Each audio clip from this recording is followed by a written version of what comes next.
we are going to add audio. So you're going to be adding audio to your button. You're going to be adding audio to your timeline, and then you're also going to be adding audio through ActionScript. Okay, so you'll be downloading audio. You're not gonna. I don't want you to use the audio from the book, as I always tell you guys. Make sure you're going to download some audio, or you can use your own if you want to. Some sites that are out there, for instance, is flashkit.com. That's in your web link if you forget. And also notice that there's a lot of different resources for Flash projects and things like that, forums and all that kind of stuff. But the main thing is that under sound loops, and this is the sound loop, they're all free. So you'll notice there are many alternatives there in terms of different types of audios, ambient audios, easy listening, rap, whatever. There's all kinds of stuff that you can download and use for background audio, for button audios and things like that. Also, another one that you may want to use is Partners in Rhyme.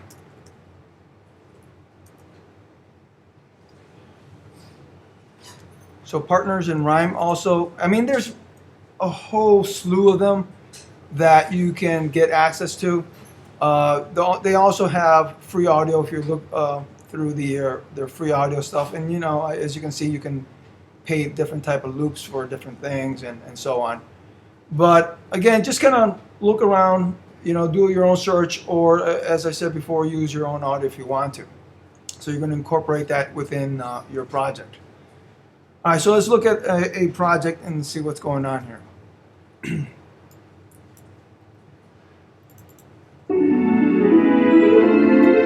So as you can hear in the background, we can hear the audio as it opens up, right? Now, you don't have to do this, but he incorporated buttons up here so that you can stop and play the audio whenever you want to. So as you notice, I pause the audio, and I play it. And in this case, it starts over. It doesn't necessarily pause it, okay? But at least you can stop it and play it in terms of the audio.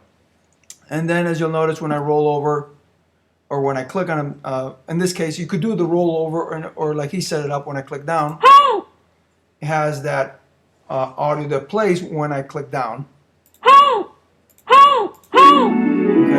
And notice when you go back to the home page, the background audio starts up again. And also, what I want you to notice is when I click on another button, that the background audio stops.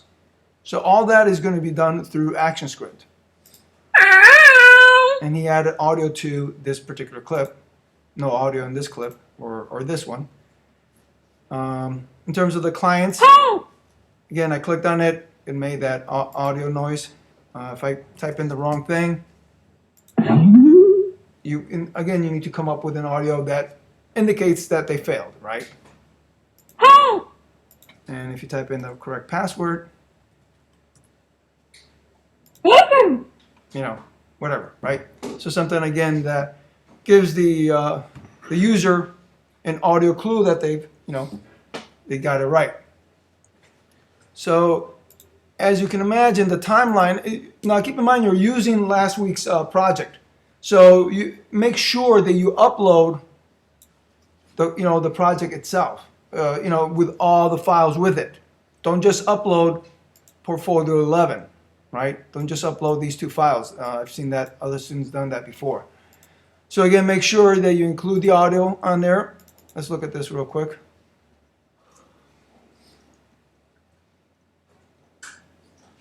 So again, make sure that you're using the project 10 that you were working on before.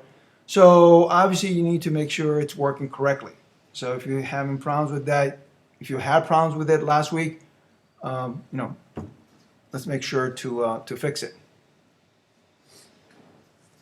So if you look at your library,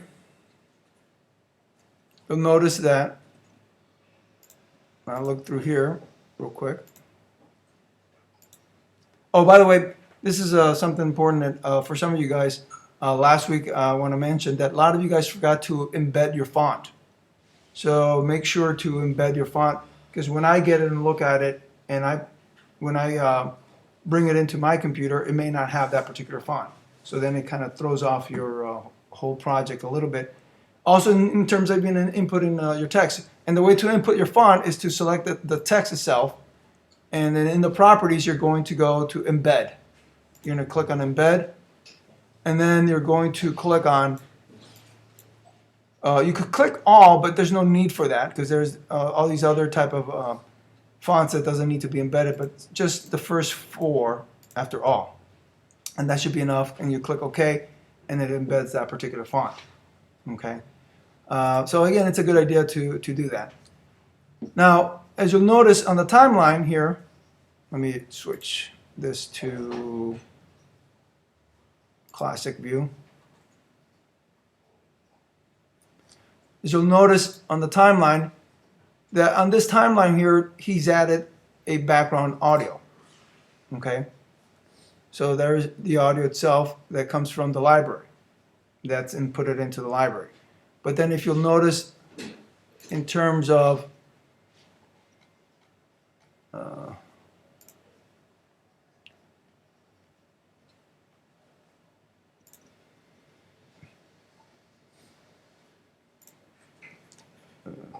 the audio itself, here are the audios that he's inserting into there.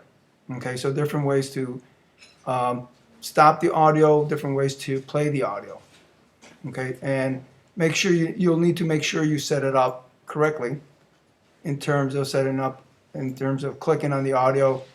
So you can set it up so that when you click on a button, it plays the audio through ActionScript, or that you can actually just double click on the button itself on the timeline,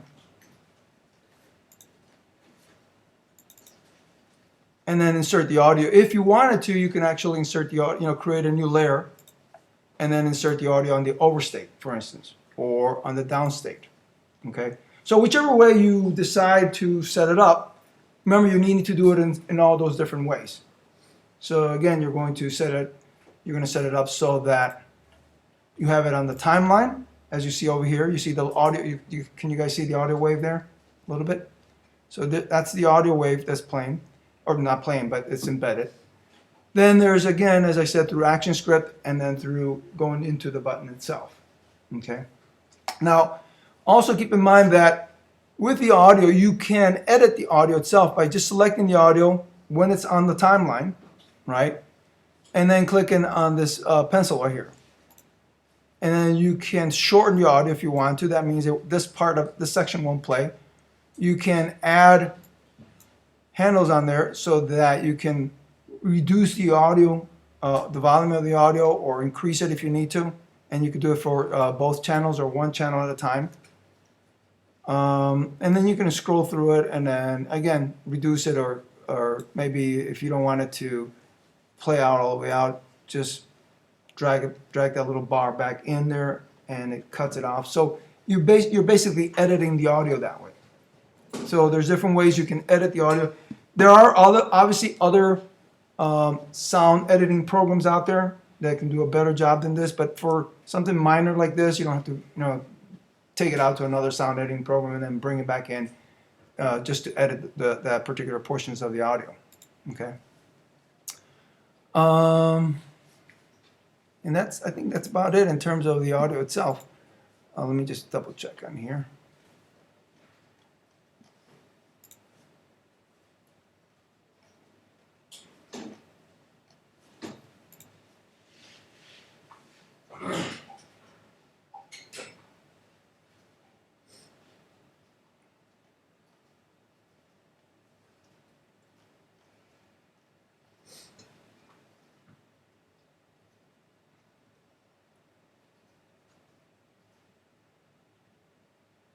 Yep.